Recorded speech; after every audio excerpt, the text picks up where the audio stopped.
and help is on the way, sa inyo mga kapiksi 'no, para malampasan niyo 'tong mga problema na 'to. And eventually guys, makaka-experience din kayo ng kasaganaan once na magtuloy-tuloy na itong, tulong na 'to. Yung iba sa inyo guys maaaring magkaroon tulong in such a way na yung iba puwedeng makatanggap ng mga ayuda ganyan. Hindi lang ayuda sa gobyerno, pero ayuda mula sa ibang tao mismo 'no, na parang meron kayong kakilala personally na puwede kayong, bigyan ng, financial aid or financial help.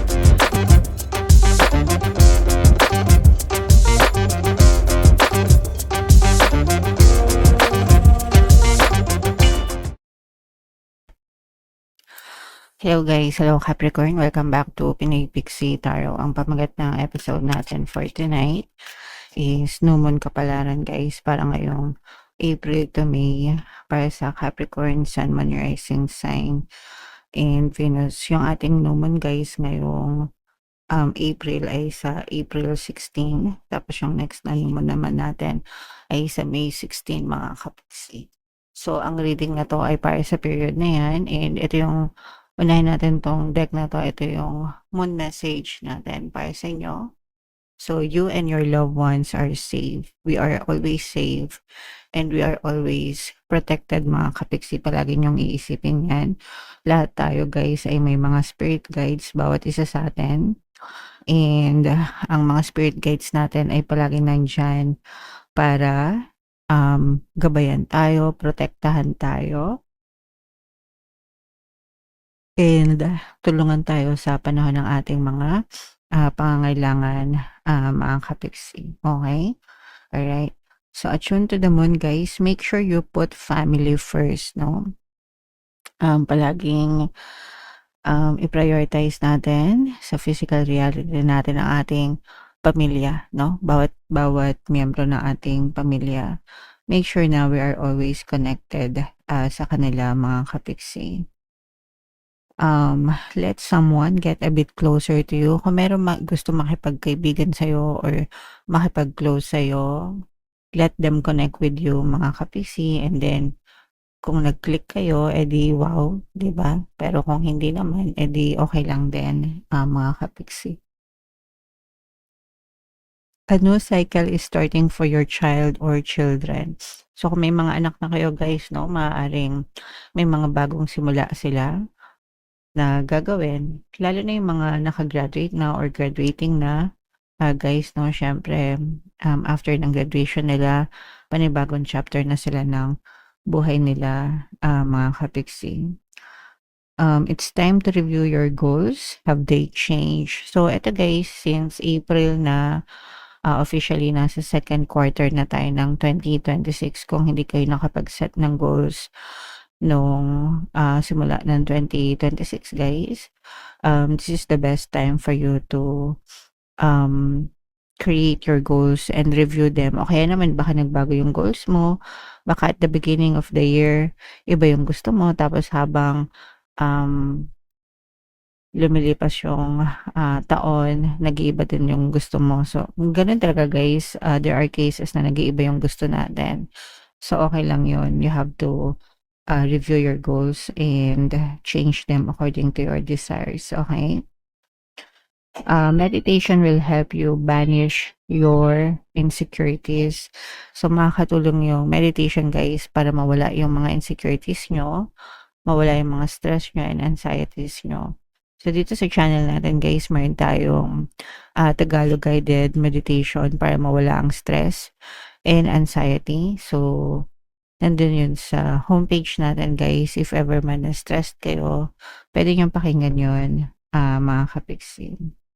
Spending time near water will bring you peace and answers. Kung malapit kayo, yung lugar nyo guys, kung malapit kayo sa mga tubig, dagat, ganyan, pwede kayong maligo para makapag-cleanse kayo guys, kasi yung mga bodies of water meron yung mga natural cleansing properties. So, nakakapag-cleanse kayo at the same time, nakakapag-recharge din kayo ng energy nyo guys, okay? So, yan yung ating moon message para sa inyo, mga kapiksi. Ito naman ay sa love guys. Tingnan naman natin yung love message para sa inyo. So, napakalaki ng sulat. Mahirap magbasa pag bulag. True love is not a destination but a journey. One that takes you through the highs and lows of life, teaching you about yourself and your capacity to love. So kapag ka nakita mo na yung true love mo, mga kapiksi, doon mo na ma-experience yung highs and lows ng buhay, yung mga magaganda at hindi yung at saka yung mga hindi magaganda, no? And depende yon sa inyo if you still want to stick together despite ng lows. Kasi syempre 'pag puro highs, okay yan, 'di ba, yan yung gusto natin. Pero malalaman mo talaga kung totoong nagmamahalan kayo if even, with the lows of life, magkasama pa rin kayo and you grow together, habang tumatagal kayo mga kapiksi, okey? So dun mo malalaman na kung totoo or hindi na mahal niyo yung isa't isa ng, person mo, alright? So napakagandang love message guys, comment down below if naka-resonate kayo diyan. So shuffle natin 'to guys, hanapin natin yung energy ng Moon at saka yung energy ng Capricorn. Habang sina-shuffle ko 'to guys, panoorin mo muna yung video natin regarding sa ating paano mag-manifest ng abundance video course. Kapiksi, sawa ka na ba sa mga struggles at hirap sa buhay mo? Masipag ka ba at masikap sa buhay ngunit hindi ka pa rin umaasenso? Ilang beses ka na bang nag-attempt magnegosyo at mag-invest pero palagi ka pa rin nalulugi? Sa pagkakataon na ito ay maaaring may subconscious beliefs ka na nagiging balakid sa iyong pag-unlad at pagyaman. Introducing, paano mag-manifest ng abundance video course. Dito ay matututunan mong ma-overcome ang mga balakid mo para tuluyan ka ng umunlad, umasenso, sumagana, maging matagumpay, successful at maswerte sa iyong kabuhayan, pera, trabaho, negosyo sa lapi at kaperahan ng bonggang-bongga. Dali, mag-send na ng email sa pinoypixie@gmail.com at simulan na ang iyong pagyaman ngayon. Alright, so sa lahat ng gusto mag-avail ng course guys, meron tayong mga courses na flash sa screen nyo, mag-send lang kayo ng email sa pinoypixie@gmail.com. And sa mga naghahanap ng pampaswerte guys, ito super effective money shaker jar mga kapiksi at saka itong mga bracelet. So ito yung ating WhatsApp number, chat nyo lang ako sa screen guys. And yeah, so wag na kayo magpahuli guys, dumadami na yung sumasaksa sa money shaker jars. Kaya wag na kayo magpahuli mga kapiksi. So, Capricorn, kayo ay represent ng Queen of Pentacles. Ito yung ating moon energy. This is both positive and negative guys. Unahin natin yung sa love mga kapiksi, no? Kasi for some of you talaga napakaganda ng love connection nyo. Mga kapiksi, eto guys, nakikita natin na may mga problema kayo sa buhay, no? With this tower energy guys, maaaring nakaka-experience kayo ng mga problema, pagsubok. Pero together, if meron kayong partner or specific person, nalalampasan nyo, guys, ng maayos yung mga problema sa buhay. Pwede may problema din kayo sa relasyon, guys, pero dahil nga mahal nyo yung isa't isa. Sabi nga natin, guys, diba, through highs and lows. Through highs and lows, mga kapiksi, no, talagang magkasama kayo. So that's definitely true love for some of you mga kapiksi. So maswerte ka na nakita mo or nakilala mo yung true love na para sa inyo guys, kasi despite ng mga problems, magkasama kayo and nagtutulungan kayo sa inyong pamumuhay mga kapiksi. Ito guys, nakita natin na may pagka-stuck yung buhay nyo, pero ang good news dito guys is maglalakas loob kayo para magkaroon ng progress yung buhay nyo, kasi na-stuck kayo guys. Pag sinabing na-stuck, parang nakatali kayo, walang movement, walang progress. Siguro dahil na rin sa mga inuna nyo munang tapusin itong mga problema sa buhay mga kapiksi. But eventually guys, makakahanap din kayo ng mga solusyon dito sa mga problema na to guys, no? So make sure na magplanong mabuti mga kapiksi, pag-aralan yung mga available na option sa paligid nyo para malampasan nyo itong mga problema na to. And eventually guys, kapag nalampasan nyo to or dumating sa inyo yung mga solusyon or naisip nyo yung mga solusyon, actually guys, yung solusyon nandyan, ang kailangan nyo is yung lakas ng loob para makipagsapalaran mga kapiksi. Yun kasi yung pumipigil sa inyo, yung takot nyo, yung iba you have meron kayo mga self-doubts, mga duda, mga kapiksi, kinakain kayo ng kahinaan ng loob. So you have to be confident and start believing in yourself, guys, no?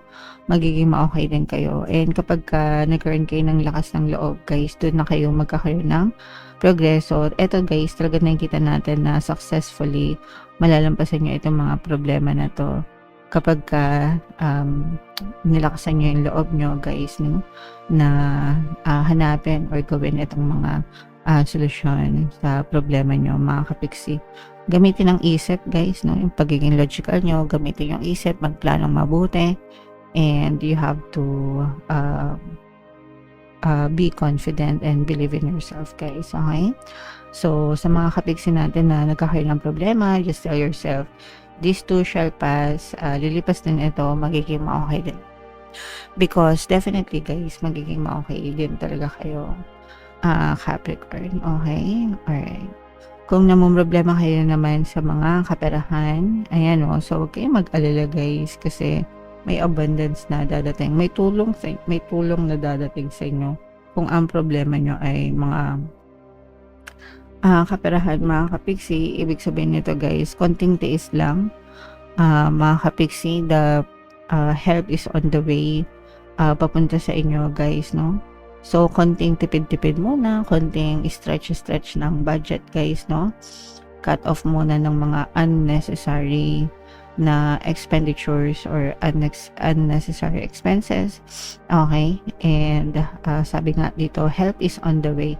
Sabi ko nga, guys, diba, you and your loved ones are safe and protected kasi mayroon tayong mga spirit guides, guys, no? And nandyan talaga sila palagi para gabayan tayo, protektahan tayo, and tulungan tayo. And help is on the way sa inyo, mga kapiksi, no? Para malampasan nyo itong mga problema na to. And eventually, guys, maka-experience din kayo ng kasaganaan once na magtuloy-tuloy na itong tulong na to. Yung iba sa inyo, guys, maaari magkaroon tulong in such a way na yung iba pwedeng makatanggap ng mga ayuda, ganyan. Hindi lang ayuda sa gobyerno, pero ayuda mula sa ibang tao mismo, no, na parang meron kayong kakilala personally na pwede kayong bigyan ng financial aid or financial help. Yung iba naman, maaaring tulungan kayo sa pamamagitan ng pagkakaroon ng source of income like trabaho, negosyo, pagkakakitaan, or whatever. Baka meron magbigay sa'yo ng puhunan para makapagnegosyo ka, or may magbigay sa'yo ng opportunity, no, para makapagsimula ka ng side hustle or whatever na pwede mong pagkakitaan.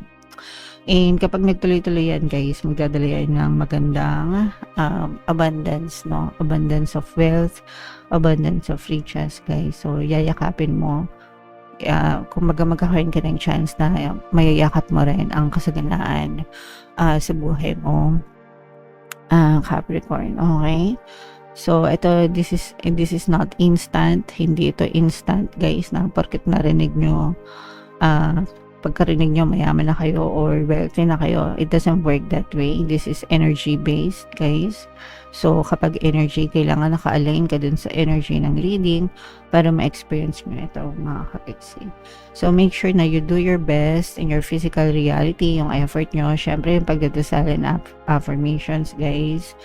And yung pagkakaroon ng positive mental diet para talagang ma-experience nyo itong kasaganaan na to, guys. Pwede kayong makinig ng mga pampaswerte subliminals natin dito sa ating channel, no? Pantanggal ng malas, pangakit ng swerte, hindi ka na maubusan ng pera,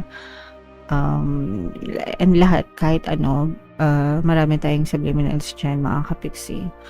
Kung ano yung feeling nyo na makatulong sa inyo, pakinggan nyo, guys, kasi super effective yun. Ang dami nating mga success stories sa mga generic and customized subliminals natin, Capricorn. Lahat yun ginagawa ako libre, guys, para sa inyo. Papakinggan nyo na lang, mga kapiksi. Alright? Okay. So, i-mind nyo na to, guys, itong mga kasaganaan na to, mga kapiksi, itong mga tulong, financial help, financial assistance, at saka itong harmonious na relationship, mga kapiksi, with your partner or specific person. So, for more, comment down below, guys, if nakaresonate kayo for more tarot readings. Ito yung playlist nyo. Ito naman yung ating success stories ng paano mag-manifest ng abundance video cards. panoorin niyo itong video natin guys about money shaker jars. Thank you for liking, sharing, and subscribing. See you next time guys. I love you all. Have a nice day. Bye-bye.